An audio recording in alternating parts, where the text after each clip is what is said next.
Y'all ready? Yes, sir. I want to start this shit off straight, telling all three of y'all stop playing with my name. Let's go on there. Let's go. Stop playing with my fucking name. Let's go. Let's do it on camera. Stop playing with my name. Let's I ain't go gonna right say on it no in. more. Nigga, when my name come up, respect it. Let's go. Stop playing with my fucking name. All three of y'all, stop playing with my name. I ain't gonna say it no more. What is up, y'all? It's Coffee back with the update. Y'all remember that, man. Goes down in history when Birdman pulled up to the Breakfast Club. Comment.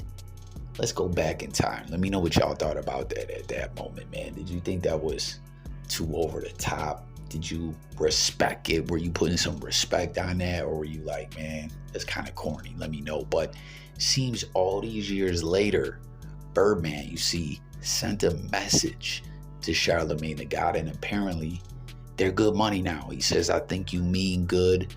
Even though we had our differences, I respect you. But he's telling him to respect Drake, Champagne Poppy, man. Drake, all in the news, man. A lot of ish going on with Drake. Like, it's crazy, you know, being a meteorologist. As who came up with that phrase again? Queen's Flip. He's a meteorologist. It's tough being a meteorologist. You catch a lot of flack, you know. A lot of individuals in this hip-hop game come at the media cats all kinds of sideways and crazy with all kinds of animosity. But apparently Birdman has forgiven Charlemagne, but he wants him to respect Drake. Notice he dropped respect in there like 3-4 different times. Let me know what y'all think about it. Then we got Compton Menace apparently shopping this footage now. I don't know if you guys remember a month or two ago, it was hitting the news. Compton Menace got socked out by, I forget dude's name, Spanish dude. Footage leaked out. You know, everyone's like, man, what happened? Compton Menace got aired out. He got beat up. And, you know, there was like this weird side view of it. It was like through a car window, like someone was hiding the phone in their lap almost. It was the oddest angle and you couldn't really make it out. But allegedly, Compton Menace got dropped 3 times and took the L. And then there was some footage of, Clubhouse. You know, when it comes to Clubhouse, that's Wack 100, right? He's the king of the Clubhouse-ish.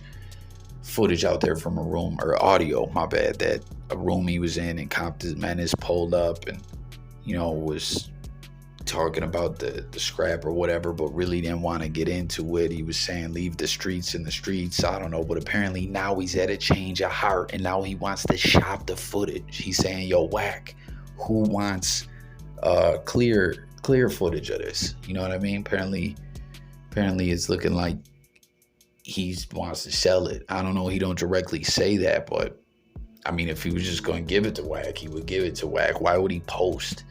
And that's what it looks like to me. He's shopping it, man, which is crazy because before in that whole Clubhouse room, comment if y'all heard that originally that's what Compton Menace was not happy about, was individuals trying to shop it. So now I guess he wants to shop it himself. What do y'all think? Is that a bad look? Is that the right move?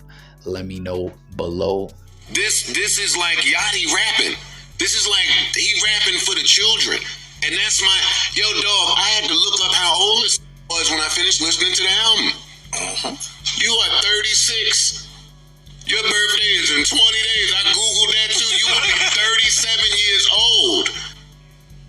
Get the away from some of these younger niggas and stop in these 25-year-olds. I'm listening to the album. Yo, you're a 37-year-old billionaire. I get it that you appeal to the world. Loving about Cole, like my shit is happening in reverse. Like with Cole, he used to rap about kid shit. I'm a grown ass, like real Jersey City. I want to hear how you lost your fucking virginity. And then he started to grow up.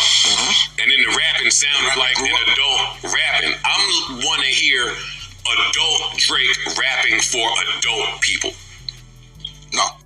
And then I told y'all, man, Drake all in the news. You hear what Joe Budden had to say, man. He's talking about you sound like Lil Yachty. You know, J. Cole had to grow up before Budden respected him, all this, that, and the third. Drake's about to be 37 or 38 or whatever. And listen to Drake respond. And he says, Joe Budden, you have failed at music. You left it behind to do what you are doing in this clip because this is what actually pays your bills. For any artist watching this, just remember, you are watching a failure give their opinion on his ideas of a recipe for success. A quitter give their opinion on how to achieve longevity. You switch careers because the things that pop into your brain had you broke, living check to check. He spelled it, that's the French way, right? Q-U-E. That's how they spell it in Canada, I think, right? And the raps you write had 450 men showing up to your shows in dusty and Nietzsche jeans to screw up their face to Mood Music 29 and pretend you are the GOAT. Please, to any artist that's doing what they feel is right, don't let these opinions affect your mindset after the fact. This guy is the poster child of frustration in surrendering. You retired and we never hung up your jersey. We don't even remember your number. We know you for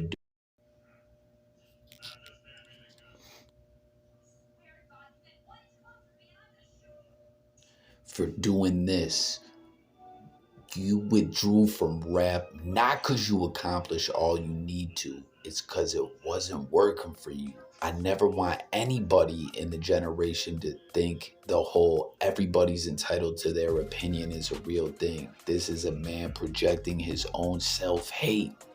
In the fact, I did and continue to do everything he wanted to do for himself. If you need to put it in simpler terms, I own a 767. He owns a modest house in the 973 and flies first class on special occasions. So goddamn, man, Drake going in there like if an Instagram caption could be a verse in ether, this is it right here. Like those words gotta cut hard, man. And it's like crazy. I mean, let's not act like this beef doesn't go back way before this moment. If y'all recall, some years back, I think Joe Budden was already retired at this point. I think he was pondering on coming out of retirement to respond, or maybe he did.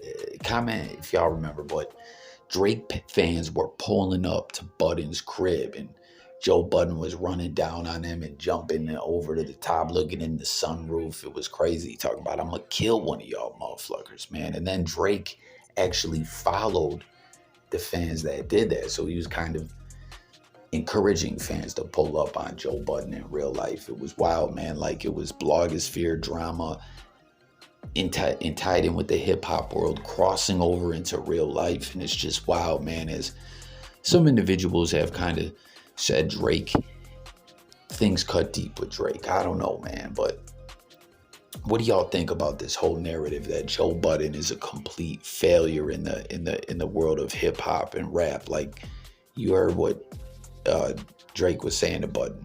You quit rap more or less because you're a failure and you're trash, and now you do this. Now, at the same time, he's very successful that he does in the world of hip hop podcasting. If he wasn't, I don't think it would get to Drake the way that it does. But at the same time, when it comes to rap, right, we know Drake, massive success. Some would say he crosses over into the pop world, but at the same time is still an MC. And, that's that whole debate over hits, or when it comes to hip hop, like when individuals used to get on like the backpack crowd, if we would say, or battle rap fans, like, oh, yo, these motherfuckers spit hard verses, but they can't put together a hit song. I mean, there's so many different sides to the coin with this whole debate, as Budden was always known as a lyrical dude, but I feel like him and Drake are similar in the sense that they can be both extra sensitive at the same time, but I mean, Budden had hits too, like let's not forget Pump It Up, but we know he got bitter towards the industry and went his own way, and he's just had a very long, interesting career, really. But to just say he's a total failure in rap, like, of course he hasn't had the type of success Drake has, but even without the whole who's got bars, who's more lyrical debate. Budden has still had success in hip hop. I don't know, man. This is just wild. But Drake really taking the time. Like, y'all see how long that caption is there. That's like a damn 2 paragraphs in one. But what do you guys think about this? Drake going in like, what did Budden say? He sounds like Yachty. You need to grow up. J. Cole, I wasn't fucking with Cole until he grew up and started making grown music. Like, Drake, you're too old to be doing this. As there's that whole narrative that at one point in time, Drake was still pushing to compete with other rappers and Kendrick Lamar and stuff like that. And forever many years, there's been this stigma that Drake just does what's going to work and what's a popular trend at that time and just does his own version of it. But man, like, this is cutting deep with Drake. And then, with Budden, it's going to be the same thing as before, where fans are going to want him to come out of retirement and rap. I can't recall if he did.